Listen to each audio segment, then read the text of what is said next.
오늘 우리가 나눌 은혜의 말씀은 히브리서 6장 19절 말씀입니다. 히브리서 6장 19절 말씀 다 같이 봉독하시겠습니다. 우리가 이 소망을 가지고 있는 것은 영혼의 닷 같아서 튼튼하고 견고하여 휘장 안에 들어가나니. 아멘. 오늘 말씀의 제목은 영혼의 닷이라는 제목입니다. 우리가 살아가면서 닷을 볼 일은 별로 없습니다. 바다에 가면 배가 있는데요. 그 배가 정박하기 위해서 내리는 것이 닷입니다. 그러면 다시 해저에 박히면서 고정을 시키고 그것이 이제 배가 흔들리지 않도록 해주는 그런 역할을 합니다. 이런 닷은 내려지면 결국 거기에서 정박하겠다는 것이고 그 방향이 확실해지는 겁니다. 그리고 명확해지는 겁니다. 우리는 크리스찬으로서 어떤 영혼의 닷을 어디에다 내려야 되는가, 그런 생각을 할 때 우리는 예수님에게 우리의 영혼의 닷을 내려야 됩니다. 그래서 오늘 본문을 보면 우리가 소망을 가지고 있는 것은 영혼의 닷 같아서, 그래서 우리가 닷을 예수님의 세계에 내려놓으면 이제는 거기에서부터 흔들리지 않는 그런 삶을 살아갈 수 있지만, 거기에서 닷을 걷어 올리면 그때부터는 이제는 예수님의 세계에 있는 것이 아니라 방황하는 세계, 또 불확실성을 향해 나아가는 그런 사람으로 전락하고 맙니다. 우리는 지금 불확실성의 세계를 살아가고 있어요. 불확실성이라는 것은 아주 위험한 느낌이 드는 그런 단어입니다. 무엇이 옳고 그른지 너무나 혼돈이 가득한 사회입니다. 미투 운동이 일어났는데요.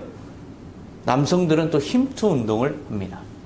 즉 여성들을 아예 가까이 오지 못하도록 펜스를 치는 그런 펜스 룰을 적용시키는 건데요. 그렇게 서로 갈등이 아주 심화되고 있습니다.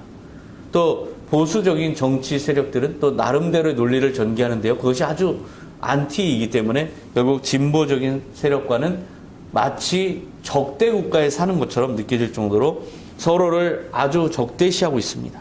이런 사회에서 어디로 무엇을 어떻게, 청년들은 일자리를 제대로 찾지 못하고 차라리 그런 험한 곳에서 일을 시키느니 평생 놀고 먹게 하겠다라고 할 정도로 그렇게 우리는 지금 아주 혼돈스러운 사회를 살아가고 있어요. 사람들이 점을 보러 갑니다. 그럴 때 점을 보러 가는 사람들을 이렇게 이야기를 들어보면 점을 왜 보니 하면 점괘가 자기의 미래를 알려준다는 거예요. 그래서 그것이 확실하냐라고 하면 그렇지는 않지만 그래도 마음이 편하다는 거죠. 마음을 편하게 하기 위해서 불확실성을 조금이라도 누그러뜨리기 위해서 자기가 돈을 주고 또 다른 불확실성을 사러 가는 거나 마찬가지입니다. 얼마나 모순입니까? 흔들리는 인생, 방황하는 삶이 너무나 많습니다. 이러한 불확실성의 시대를 살아가는 우리의 자아상, 그것이 바로 우울증으로 나타나고 있습니다. 많은 사람들이 우울증에 빠져서 살아갑니다. 우울증에 있는 사람은 비정상적이고 비이성적인 그런 선택과 행동을 하는데요. 그런 비이성적인 선택을 하는 사람들은 정상이 아니다 이렇게 생각할지 모르지만, 니체는 합리성을 추구하는 사람들 역시 합리성이라는 미신으로 빠져 있다 이렇게 규정하고 있습니다. 도대체 무엇이 온전한 진리인지, 어디에 어떤 진리에 어떤 삶이 확실한 삶이라고 해서 우리가 영혼의 닷을 내릴지 알 수 없는 그런 불확실성의 시대입니다. 우리가 영혼의 닷을 어디에다 내려야 될까요? 영혼의 닷을 주님의 보혈과 주님의 사랑에 닷을 내려야 됩니다.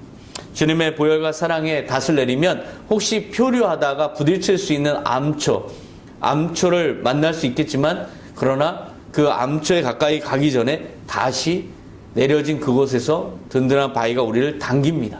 그래서 우리는 부딪히지 않습니다. 아무리 풍랑이 일어도 영혼의 닷이 예수 그리스도의 그 보혈의 은혜에 박혀 있으면 결국 주님께서 우리를 건지시고 주님께서 우리를 다시 확실한 믿음의 세계로 우리를 부르십니다. 그렇게 예수님의 믿음, 예수님에 대한 믿음의 닷을 내려놓는 이 삶이 영혼의 닷입니다. 그래서 영혼의 닷 같아서, 우리가 이 소망을 가지고 있는 것은 영혼의 닷 같아서 튼튼하고 견고하여 휘장 안에 들어가는, 휘장 안에 들어간다는 은혜 안에 들어간다는 겁니다. 이 휘장을 예수님의 십자가에 달리셨을 때 휘장이 찢어지고 이제는 우리가 직접 하나님에게 나아갈 수 있는 길이 열렸습니다. 즉 궁극적 세계가 우리에게 열렸습니다. 우리는 이제 문제가 생기면 우리 그 문제 때문에 방황하거나 표류하는 것이 아니라 그 문제 때문에 기도할 수 있어요. 어디 보니까 왜 힘들어 하십니까? 기도할 수 있는데, 이런 표어가 걸려 있었습니다. 결국 우리가 기도할 수 있는 분명한 실존의 하나님의 세계 안에 지금 살아가고 있다는 거죠. 그렇기 때문에 문제가 생기면 이제 더 이상 방황하지 않습니다. 우울증에 빠지지 않습니다. 불확실성 속에서 고통받지 않습니다. 혼돈스러워하지 않습니다. 이 모든 일 통해서 주님 합력하여 선을 이루어 주시옵소서. 우리 주님께서 이 모든 것을 아시오니 주님께서 원하시는 곳으로, 원하시는 방식으로 해결하여 주시옵소서. 우리가 기도할 수 있기 때문에 영혼의 낯이 주님의 세계에 내려진 겁니다. 바로 그런 궁극적 세계에 우리의 영혼의 낯이 내려져야 된다. 이것이 오늘의 말씀의 주요 요지입니다. 다윗을 보면요, 다윗은 정말 불확실한 시대를 살았어요. 사울이 3,000명의 군사를 이끌고 죽이려고 혈안이 돼서 쫓아다닙니다. 그러니까 도망다니는 신세입니다. 도망다니는 신세가 얼마나 불확실성에 있습니까? 광야에서, 지금같이 도시라서 어디 숨어 있는 것도 아니고 광야에서 자칫하면 굶어 죽을 수도 있고, 적을 만나서 또 도적들을 만나서 죽을 수도 있고, 온갖 위험 속에서 내몰려진 상태로 살았어요. 거기다가 전투에서 계속해서 이겨야 되는 그런 전사였습니다. 전투의 현장은 어떻습니까? 우리가 상상할 수 없는 곳이 바로 전투의 현장입니다. 그것은 죽이고 쏘고 그리고 베고 계속해서 힘으로 나를 보호하지 않으면 내가 누군가에게 의해서 죽임을 언제든 느닷없이 어느 불확실한 시점에 당할지 알 수 없는 그런 곳입니다. 완전한 불확실성의 세계가 바로 전투의 현장입니다. 다윗은 바로 그런 곳에 살았습니다. 사울이 죽이려고 작정하고 혈안이 돼서 쫓아오고 있는 상황에서 순간순간 때마다 일어나는 전투에서는 언제든지 내가 죽임을 당할 수 있고, 칼이 계속 밀려 들어오고 화살이 계속 쏟아지는 그 상황 속에서 다윗은 살았습니다. 그야말로 불확실한 천국, 불확실한 세상이라고 할 수 있어요. 그 위험한 세상에서 다윗은 어떤 마음으로 살았을까? 다윗은 그런 불확실성 속에서도 하나님에게 영혼의 낯을 내려놓고 굳건한 믿음으로 살았습니다. 사무엘하 22장 29절에 보면 여호와여 주는 나의 등불이시니 여호와께서 나의 어둠을 밝히시리이다. 내가 주를 의뢰하고 적진으로 달리며 내 하나님을 의지하고 성벽을 뛰어넘나이다. 이 장수가 정말 그 장수의 언어로서 하나님에 대한 믿음을 표현한 거예요. 내가 주님을 의뢰하고 주님을 믿음으로 적진으로 달린다. 내가 하나님을 의지하고 성벽을 뛰어넘는다. 노타를 당긴다. 이 얼마나 불확실성 속에 있는 장수이지만 확실한 믿음 속에 살아가는 사람의 모습입니까? 여호와여 주는 나의 등불이시니. 등불이라는 것은 고대사회에서 자기의 생명줄입니다. 등불이 있어야 자기가 구원을 받을 수 있고요. 등불이 있는 곳으로만 바라보고 갈 수밖에 없는 온통 캄캄한 세상입니다. 그때 그 등불이 되어주신다. 하나님이 등불을 켜주신다가 아니고 하나님의 존재 자체가, 그 존재에 대한 믿음 자체가 든든한 믿음의 바위가 된다라는 겁니다. 어둠을 밝혀주시는 이 하나님을 확실하게 믿고 살았습니다. 다윗에게 당시 상황이 불확실한 시대였지만 하나님을 믿음으로 확실한 소망을 가지고 살았어요. 그래서 결국 그 믿음대로 어떻게 됐습니까? 통일 이스라엘의 제국의 왕이 됐어요. 이 얼마나 위대한 승리입니까? 믿음의 승리입니다. 막강한 권력을 쥐게 됐어요. 결국 오늘 본문처럼 이 소망을 가지고 있는 것은 영혼의 닭 같아서 튼튼하고 견고하여 휘장 안에 들어가나니, 다윗이 그것을 완전히 이룬 사람입니다. 이런 막강한 권력을 취했을 때 하나님의 시험이 닥칩니다. 막강한 권력을 얻었을 때 사람의 마음은 어떻게 됩니까? 우리가 알고 있는 인지상정의 그 마음을 보면 권력의 영혼의 낯을 옮기겠죠. 이제까지는 불확실한 보이지 않는 신의 영혼의 낯을 내렸어요. 아무것도 없었으니까. 하지만 이제는 보이는 세계가 자기의 세계입니다. 자기의 세상이에요.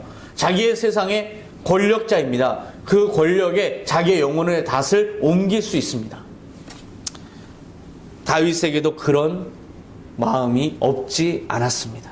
그러다 보니 밧세바를 취하는 죄를 저질렀죠. 시험은 닥쳐왔고 결국 다윗은 자기 스스로가 실패하는 그런 경험을 했습니다. 그리고 그 죄악을 마치 본 사람처럼 나단 선지자가 그 죄악을 질책합니다. 사무엘하 12장 7절에 보면 나단이 다윗에게 이르되 당신이 그 사람이라 여호와께서 이와 같이 이르시기를 어찌하여 내가 여호와의 말씀을 업신여기고 나 보기에 악을 행하였느냐. 내가 칼로 햇사람 우리아를 치되 암몬 자손의 칼로 죽이고 그의 아내를 빼앗아 내 아내로 삼았도다. 보지 않은 나단이 마치 낱낱이 본 것처럼 다윗 앞에 나타나서 왕의 죄는 이것입니다. 근데 그것이 정확한 맞는 이야기입니다.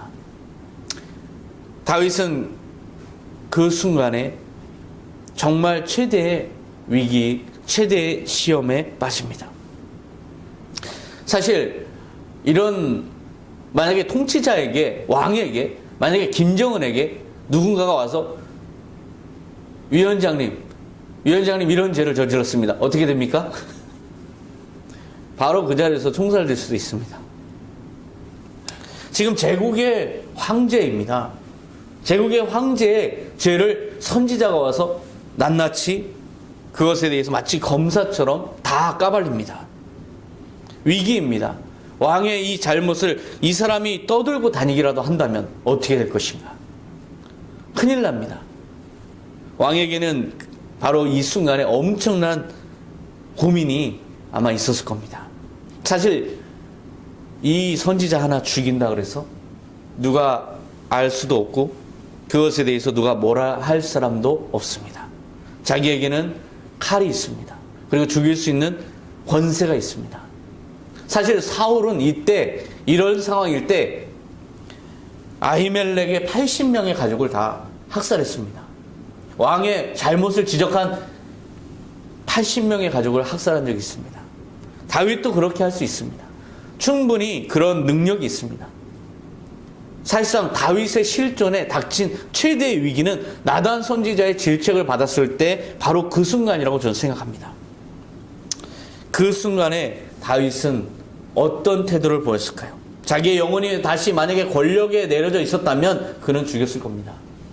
그런데요, 다윗은 그 순간에 정말 거기에 함께 계시는 하나님을 믿었습니다. 다윗은 살아계신 하나님 앞에 선 단독자임을 스스로 마음에 고백하면서 자신이 손에 쥔 거대한 제국의 권력, 그것을 확실한 어떤 반석으로 보지 않았습니다. 우리는 전혀 그렇지가 않을 겁니다. 그러나 다윗은 그렇지 않았습니다.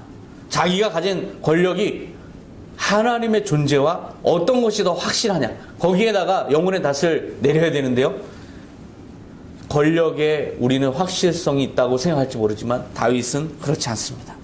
다윗은 하나님의 살아계심보다 권력이 더 확실하지 않다라고 생각합니다. 영원한 확실성, 그것은 하나님의 존재다. 하나님의 시선 앞에 선 단독자가 됩니다. 그리고 확실한 이 현실에 영혼의 낯을 다시 내립니다. 그리고 그 선지자 앞에서 무릎을 꿇고 회개합니다. 사무엘하 12장 13절에 보면 다윗이 나단에게 이르되 내가 여호와께 죄를 범하였노라 하고 다윗이 하나님께 간구하되 금식하고 안에 들어가서 밤새도록 땅에 엎드렸으니 다윗을 땅에서 일으키려 하되 듣지 아니하고 먹지도 아니하더라. 지금 다윗 앞에는 아무도 없습니다. 하나님밖에 없습니다. 이 신앙이 정말 다윗을 다윗되게 만든 신앙입니다. 자신의 영혼의 낯을 완전히 하나님의 현실, 하나님의 실존에 영혼의 낯을 내린 사람의 온전한 모습입니다. 이 다윗에게 무엇이 더 확실한 게 있습니까? 없습니다. 하나님의 현실이 가장 확실한 현실입니다. 바로 이런 다윗의 모습을 우리는 바라보면서 내 스스로를, 신앙을 점검해야 됩니다. 우리는 하나님의 현존의 세계에 영혼의 낯을 내리고 있는가? 아니면 내가 바라보는 눈에 보이는 것들에 시선을 고정하고 있는가? 혹시 내가 지금 가지고 있는 돈에 영혼의 낯을 내리고 있지 않습니까? 내가 지금 알고 있는 사람들, 그 인맥에 내 영혼의 낯을 내리고 있지 않습니까? 내가 가진 어떤 집, 또 내가 가진 가족들, 내 가족들, 그리고 내가 지금 활용할 수 있는 모든 자원들, 내 잔고, 거기에 내 영혼의 닷을 내리고 있지 않습니까? 그러나 다윗에게 우리의 모습을 보여준다면 다윗은 아마 꾸짖을 겁니다. 살아계신 하나님 앞에 어떻게 감히 이렇게 아마 꾸짖을 겁니다. 지금 하나의 선지자에 불과합니다. 나단 외에도 많은 선지자가 있습니다. 당신은 하나 없어도 됩니다 라고 할 수 있어요. 칼을 빼서 그 자리에서 처단해도 아무도 뭐라 할 사람 없습니다. 그러나 그 작은 자, 자기가 보기에 작은 자 앞에서 무릎을 꿇고 그가 만류해도 듣지 않고 오직 하나님이 용서하시지 않으면 나는 일어설 수 없다라고 생각하는 이 다윗을 한번 보십시오. 영혼의 닷은 이렇게 내려져야 여러분은 흔들리지 않는 확실한 믿음을 살 수 있습니다. 아무도 흔들 수가 없는 견고한 반석, 하나님의 실존 앞에 하나님의 세계에 영혼의 닷을 우리는 내려야 됩니다. 우리가 돈과 권력과 가족과 내 현실에 영혼의 닷을 내리는 순간 우리는 그 부실한 영혼의 닷이 끊어지고 결국 우리는 표류하게 되는 것을 경험하게 됩니다. 우리가 하나님의 현존의 세계에 영혼의 닷을 내렸을 때 우리는 완전한 믿음의 사람이 될 수 있고 그때부터 하나님은 완전히 믿는 자가 내 믿음대로 될지어다. 주님께서는 완전하게 이끌어 주십니다. 이것이 섭리하고 이끌어 주시는 하나님에 대한 절대적 믿음입니다. 이러한 믿음을 여러분 가지시기 바랍니다. 니고데모는 영혼의 닷이 예수님께 내리기 위해서 찾아왔어요. 영혼의 닷을 내리기 위해서 예수님을 찾아왔어요. 밤에 찾아왔습니다. 요한복음 3장 1절에 보면 바리새인 중에 니고데모라 하는 사람이 있으니 유대인의 지도자라. 그가 밤에 예수께 와서 이르되 랍비여 우리가 당신은 하나님께로부터 오신 선생인 줄 아나이다. 하나님이 함께 하시지 아니하시면 당신이 행하시는 이 표적을 아무도 할 수 없음이니이다. 니고데모는 바리새인이에요. 바리새인이고 당시에 유대 최고 자치기구의 사내들인 공의회 회원입니다. 이를테면 국회의원입니다. 그리고 율법학자입니다. 지성인입니다. 부자입니다. 이 세상에 가질 수 있는 모든 걸 가진 사람입니다. 그런데요, 그 마음에 영혼의 닷을 어디에도 내리지 못하고 방황하고 있습니다. 존재의 불확실성 때문에 예수님을 찾아왔습니다. 살아계신 하나님을 만나고 싶다. 살아계신 하나님에게 내 영혼의 닷을 내리고 싶다. 그래서 영생을 확신받고 싶다. 내가 확실하게 영원한 존재임을 확인받고 싶다. 성경에는 에녹도 승천하고 엘리야도 승천하고 이랬는데 과연 살아계신 하나님은 어디에 계신가 고민하던 니고데모에게 예수 그리스도가 하나님의 아들이 아닌가, 정말 그의 주장대로 정말 살아계신 하나님이 아닌가 이런 생각이 들었어요. 그래서 확인하러 온 겁니다. 영생에 대한 확신을 갖기 위해서 허물뿐인 자기 인생을 고백하고 완전한 회개를 하기 위해서 찾아왔습니다. 살아계신 하나님을 만나고 싶어서 몰래 찾아왔는데요, 이 니고데모의 목마름이 우리의 목마름이어야 합니다. 아버지를 잃고 외국에 사는 실향민의 모습처럼 그의 영혼은 어디에다가 영혼의 닷을 내릴 데가 없이 방황하고 있습니다. 예수님은 이 존재에게 복음을 전하십니다. 요한복음 3장 16절이 바로 그 복음입니다. 하나님이 세상을 이처럼 사랑하사 독생자를 주셨으니 이는 그를 믿는 자마다 멸망하지 않고 영생을 얻게 하려 하심이라. 이 말씀에 여러분의 영혼의 닷을 내려야 됩니다. 하나님이 사랑하신다. 그래서 독생자를 주셨다. 믿는 자마다 멸망하지 않는다. 영생이 확실히 보장됐다. 이것만큼 확실하게 우리의 영혼의 닷을 걸어두어야 하는 말씀이 어디 있습니까? 니고데모야, 너의 믿음은 흔들려도 하나님의 사랑은 너를 붙잡고 있다. 바로 이 말씀입니다. 다시 말해서 우리의 영혼의 닷을 내리는 것도 중요하지만요, 그 영혼의 닷이 내려진 것을 하나님께서는 절대로 놓지 않으신다는 겁니다. 그래서 흔들리지 않는다는 겁니다.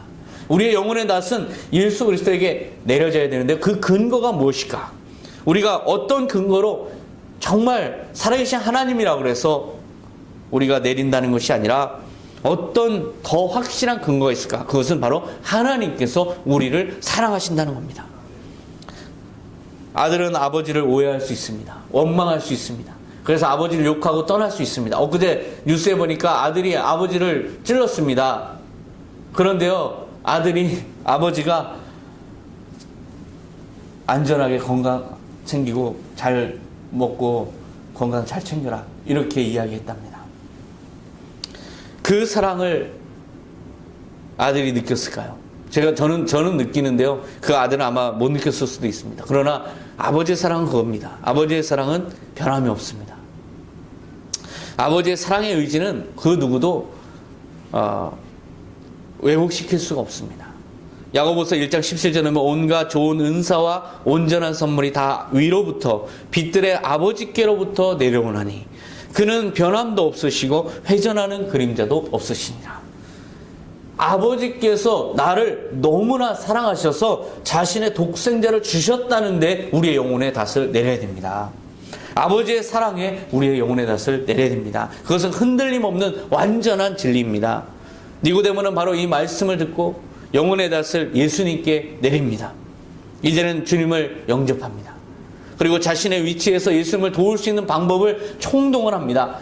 그래서 나중에 그 회의가 있을 때도 예수님을 변호하고 또 나중에 무덤까지 내어드립니다.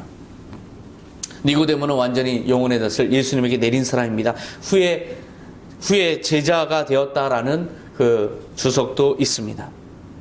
우리가 불확실성 시대에 살아가지만 우리가 믿을 수 있는 게 무엇일까요? 여러분이 믿는 게 무엇입니까?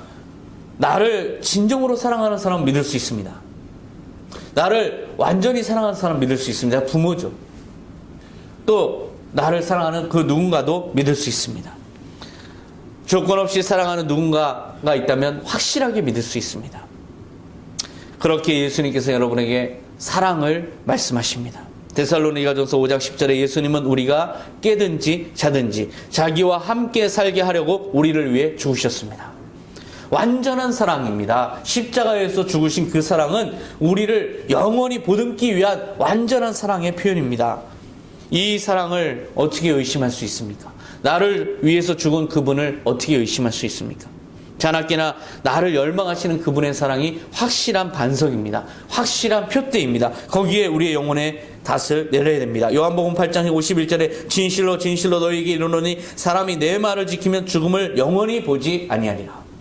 주님께서 우리가 영혼의 닷을 내리면 영원한 생명을 확실하게 주시겠다고 약속하셨습니다. 이것이 바로 불변의 약속입니다. 영존의 믿음은 바로 이 말씀에 근거한 그런 믿음입니다.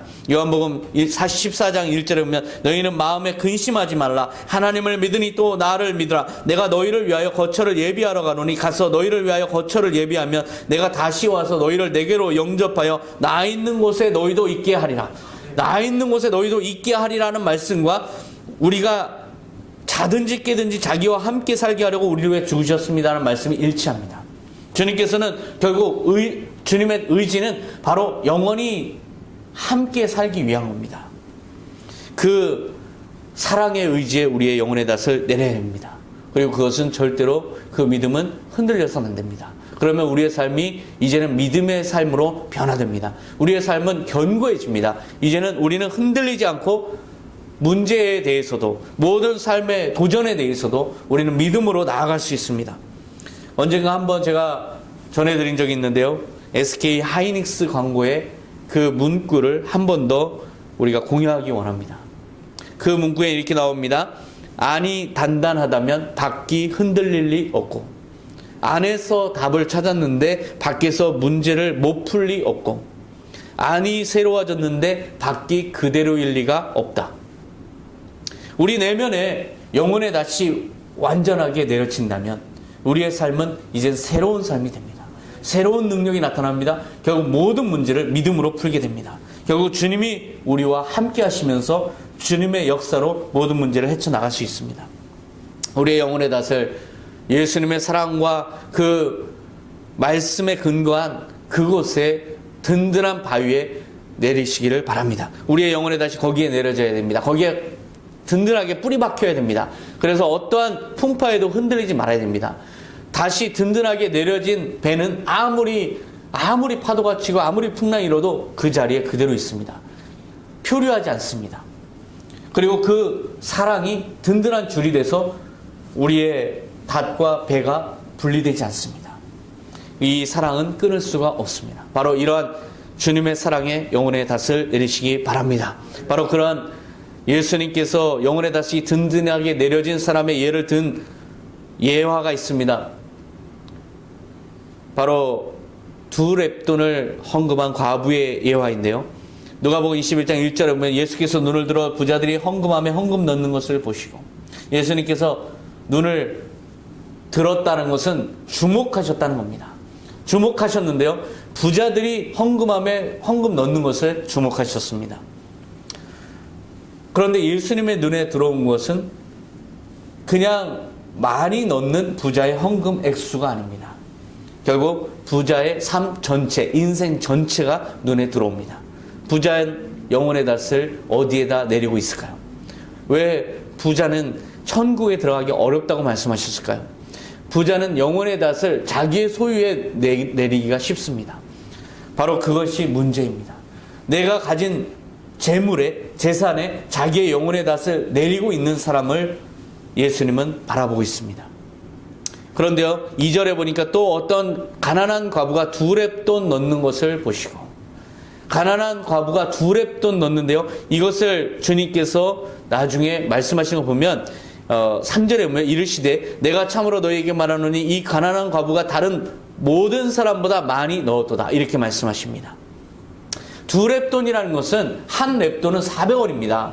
아시리온이 3,100원 정도 하는데 그거의 8분의 1이니까 400원 정도예요. 근데 2렙돈이면 800원 정도인데요, 왜 2렙돈을 해필이면 넣었을까?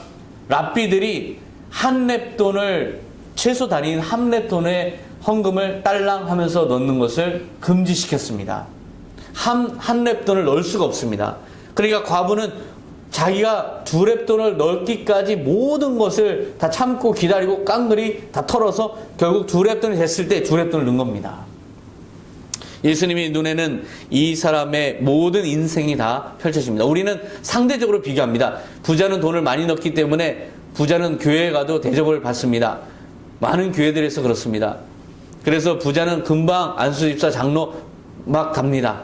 그러나 가난한 사람은 계속해서 눈치를 보고 교회를 다녀야 됩니다. 이것이 얼마나 비극입니까? 주님께서는 그런 상대적 관점으로 보지 않습니다.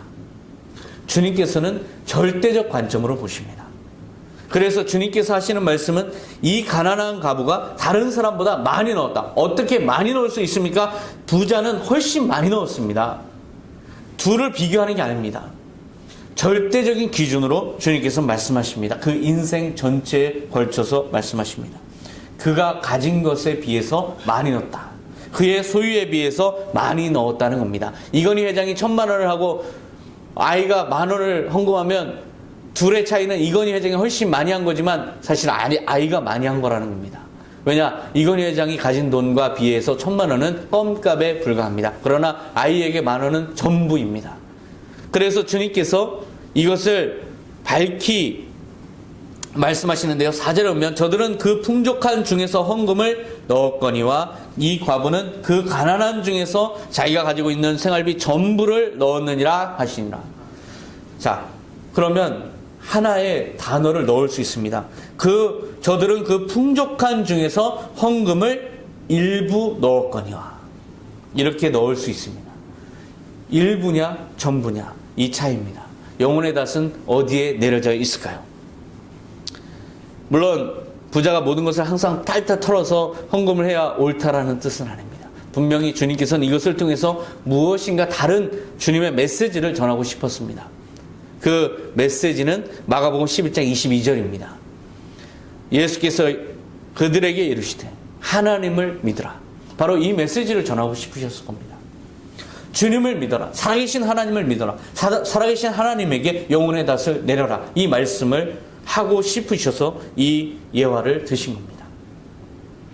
우리가 전부를 주님께 어떻게 드릴 수 있나 한번 생각해 보세요. 여러분, 전부를 드린 적 있습니까? 저는 전부를 드려본 적이 있습니다.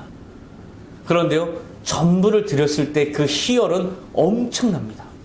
내가 가진 아무것도 없이 완전히 집에 돈 1,000원도 없고 내가 가진 어떤 것도 없는 상황에서 막노동을 통해서 얻은 급여를 전부를 드렸는데요,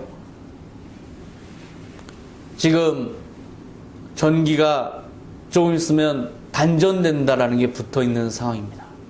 그렇지만 주님께 드렸을 때 운명을 주님께 완전히 맡긴 그 희열은요, 엄청났습니다. 정말 여러분이 어떤 것도 기대할 수 없는 상황이라면 한번 해보세요. 저도 물론 그런 상황에서 했습니다. 전부를 주님께 드렸을 때요, 목숨이 주님 손에 달려있음을 경험하게 됩니다. 내일은 주님께서 나에게 허락하시리라. 주님께서 모든 것을 책임지시리라. 그랬을 때 주님께서 책임지시는 그 손길이 명확하게 보입니다. 그 다음 날부터 그 다음 날 주님께서 펼쳐가시는 내 인생의 길이 아주 너무나 정확하게 주님의 손이 착착 보입니다. 바로 주님의 반석에 영혼의 닷을 내려온 그 경험을 이 여인은 하고 있다는 겁니다. 우리는 그런 믿음을 어떻게 가질 수 있습니까? 내가 그런 믿음이 없어서 자책하지 마세요. 그런 믿음은요, 주님께서 주셔야 됩니다. 인간의 힘으로는 가질 수가 없어요. 바로 이게 포인트입니다. 우리가 그런 믿음을 달라고 기도하고 그런 믿음을 사모하고 주님께서 그 믿음을 주셨을 때 우리는 그 믿음을 가질 수 있어요. 결코 우리는 우리의 자기보존 본능을 미워할 필요도 없습니다. 우리가 나 자신을 너무 생존 본능이 있다 그래서 너무 자신을 자책하지 마세요. 그것은 주님께서 우리를 보호하시는 또 다른 장치일 수 있습니다. 중요한 것은 주님께서 믿음을 주셨을 때 거부하지 말아야 됩니다. 여러분에게 주님께서 그런 믿음을 주실 때가 있습니다. 그때 그 믿음에 호응한 겁니다. 이 과부는. 주님께서 완전히 다 드릴 수 있는 믿음을 주셨을 때 이 과부는 전부를 드렸습니다. 이것이 바로 주님을 기쁘시게 하는 거예요. 여러분에게 그런 믿음에 주님의 응답이 있고 여러분 또 그 믿음에 호응하시는 그런 순간에 주님의 부르심의 순간에 호응할 수 있기를 축원합니다. 하나님의 세계로 여인은 자신을 완전히 던졌다.